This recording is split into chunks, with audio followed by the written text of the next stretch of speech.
Hi, I'm Doug O'Brien, and I've been using stories in my work for a long, long time. I'm an Ericksonian hypnotherapist and NLP practitioner. Fell in love with stories a long time ago when I've heard the stories of Milton Erickson using teaching tales for therapeutic purposes, but also just for fun. I just loved Garrison Keillor and News from Lake Wobegon, the Prairie Home Companion. I just love storytelling. My cousin used to go around Vermont in a school bus as Miss Frizzle and lead storytelling classes at, libraries and high schools and junior high schools and elementary schools throughout Vermont.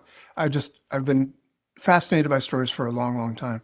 So my background came from, I was a musician. I played music in rock and roll bands. I moved to New York City to pursue a career in rock and roll. I was classically trained. I played once at Carnegie Hall, but my road path led to NLP, led to Ericksonian hypnosis. And so gradually I kind of did more and more of that because it paid money, whereas music was a hard life. It really was challenging to eke out a living from doing that because you spent so much time in rehearsals and spent so much time on equipment and things like that. It was really hard to make enough money to pay for it all. Whereas with therapy, you just needed a chair. And so I found it much more. I could buy a new chair every 5 years and be really upgrading the thing, but still worked out just fine. So that's how I kind of got into the storytelling as a profession. And a few years ago, I started writing a book called The User's Guide to Storytelling. And it's because I was teaching classes in storytelling, first therapeutic storytelling and then storytelling in general. And I've just really felt like I needed to put it down in writing in a succinct manner that people could learn how to tell a story, because everyone has a story. Everyone has a story. And to be able to tell it in a way that people want to hear it and people respond to it and go like, oh, wow, that's an art.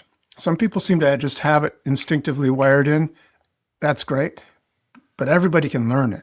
That's one of the things I learned from NLP is that you can break down a skill, break down an ability into a step-by-step procedure that you can really teach to just about anybody.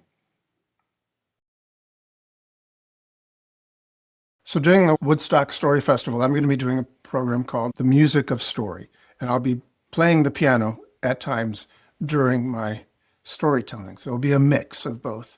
And the idea really is that there are common elements to both art forms, to music and to storytelling. There's the structure of a story, the structure of a piece of music. A sonata, as an example, starts off with a theme, and then it develops and has this developmental section, and then there's a recap. It comes back to the original thing. That's basically a story form. Story form is a beginning, a middle, and an end, and then has that same sort of structural form to it.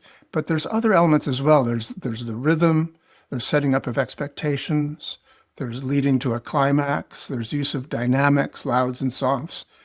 There's a use of what I like to call, tension in music. There's tension and release. There's those disharmony followed by harmony, that dissonance followed by consonance. That happens in stories as well. They have to have that little strife that gets to the resolution. And all these things are very common elements to both story and to music. I don't think you can really do either one very well without those elements in it. So I'm hoping that by demonstrating these elements within music forms that people will be hearing these more throughout the weekend. I've got the honor and distinction of being the first to go on Friday night. So I'm hoping to sort of set the stage to, attune people's hearing to these elements of music and story within the storytelling events that come after me, when that's on Friday night and Saturday and Sunday. So that magic of storytelling really is that when you listen to a story, there are parts of your brain that light up that correspond to what the story is about. So as an example, if I'm telling a story about running a hill trail through the mountains, they're part of your local motion centers in your brain that will be lighting up as if you were running through the mountains on a trail. These different things correspond. So when people listen to a story, they get involved in it. It's almost like they're living it with you. So that's a magic thing about storytelling, because everybody in the audience, everybody listening to the story will have their own personal engagement with that. different from everybody else's, right?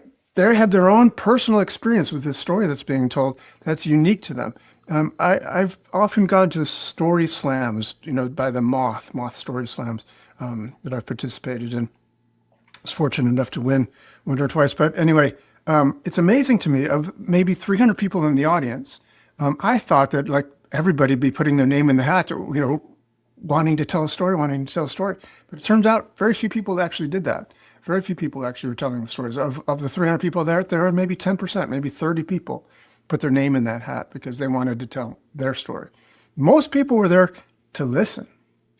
But what's beautiful about it is it's never just, one person giving to the other person. There's always this involvement that's happening simultaneously between the listener and the teller. That's this back and forth that's happening simultaneously, not just one after the other, but at the same time.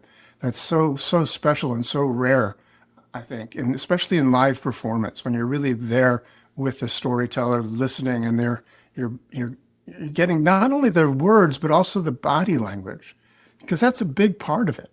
Much of communication is nonverbal. So when you're in the room with that person and you're feeling, the tension that they're feeling when they're recounting a particular part of their story that was, scary or whatever, you can feel their own body tension just by being another human being in the same room with this person, experiencing it at that moment.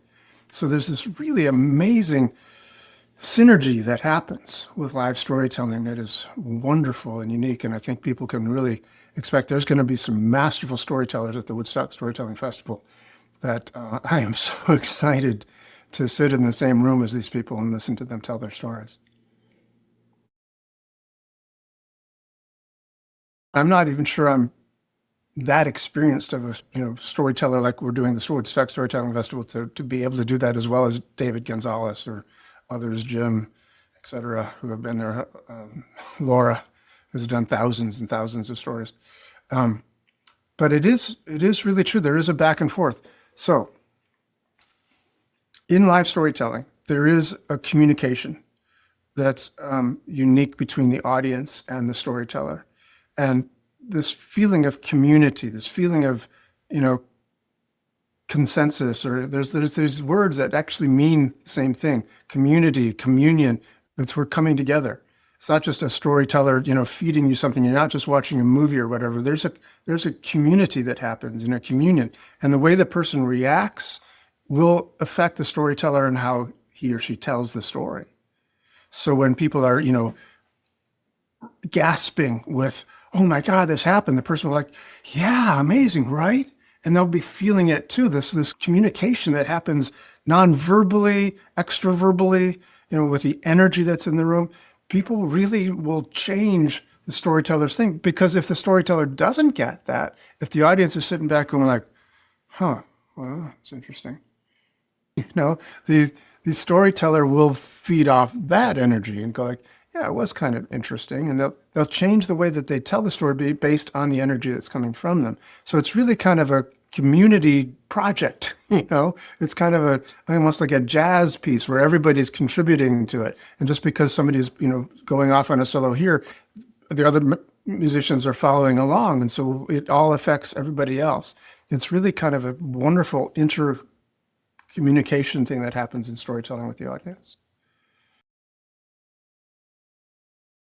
I think this weekend of the Woodstock Story Festival is a wonderful opportunity for people who are interested in developing their own storytelling to see how others are doing it, to hopefully learn from me a little bit of the music of storytelling, et cetera, but better their own ability to tell stories well, but also just to hear some remarkable stories from a remarkable, diverse group of presenters, of storytellers from around the world, who are presenting here today. And it's just going to be this wonderful, wonderful experience. I am so looking forward to it personally.